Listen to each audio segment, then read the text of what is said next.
মির্জা আব্বাস এর সুস্থতার জন্য দোয়া চাইছেন নাসির উদ্দিন পাটোয়ারি। জনাব আব্বাস উদ্দিন সাহেব, মির্জা আব্বাস সাহেব, উনি অনেক অসুস্থ, হসপিটালে ভর্তি আছেন, ওনার অস্ত্রোপচার হবে।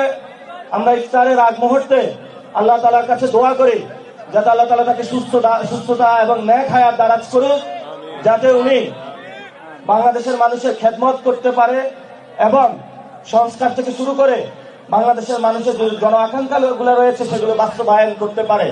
আমরা ময়মনসিংহে যাইনি, এখানে বালু উত্তোলন নিয়ে বিশাল চাঁদাবাজি হয়, বাস স্ট্যান্ডে চাঁদাবাজি হয়, অনেক ঝামেলা ময়মনসিংহে। এবং এই যে ব্রহ্মপুত্র নদী শুকিয়ে গেছে, এটা নিয়ে অনেকে ব্যবসা করতে চায়। এবং আমি আপনাদের ময়মনসিংহে যে সদর আসছিল সেখানে দেখলাম ট্রাফিক জ্যাম, খুবই বাজে অবস্থা।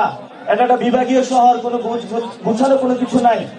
তো আল্লাহ তাআলা যাদেরকে সামনে সেবা করতে দিবে তাদের মনে যাতে দেয় নেক একটা মাকসাদ দেয় এবং তাদেরকে হেদায়েত দান করে যাতে ময়মনসিংহে বাংলাদেশের সবচেয়ে সুন্দর একটি বিভাগে তারা রূপান্তর করতে পারে, তারা যাতে ঘরে ঘরে চাকরি দিতে পারে, আমাদের মা বোনদের সমস্যা সংক্ষেপ সমাধান করতে পারে, স্কুল কমিটি গুলাতে যাতে অশিক্ষিত বদমেজাজি লোকদেরকে বাদ দিয়ে শিক্ষিত মার্জিত ভদ্রজনকে নিয়ে আসতে পারে, হসপিটাল যাতে ভালো করতে পারে, সেই আশা করি আমরা তাদেরকে আল্লাহ তাআলা হেদায়েত তাদের মনের মধ্যে দিবে।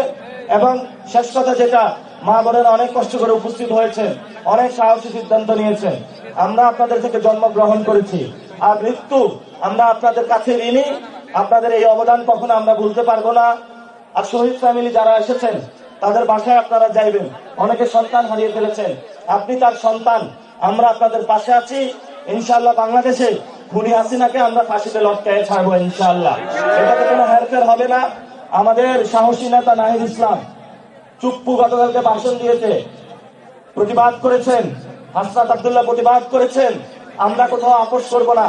অনেকে বলে সংসদে নাকি প্ল্যাকার্ড ঝুলানো যাবে না, সংসদে কি চুপ্পুকে ঝুলাইছেন, ওইটা কি ভালো কাজ ছিল? এই জন্য বলবো কোথাও কোনো ফ্যাসিস্টের সাথে আমরা আপোষ করবো না।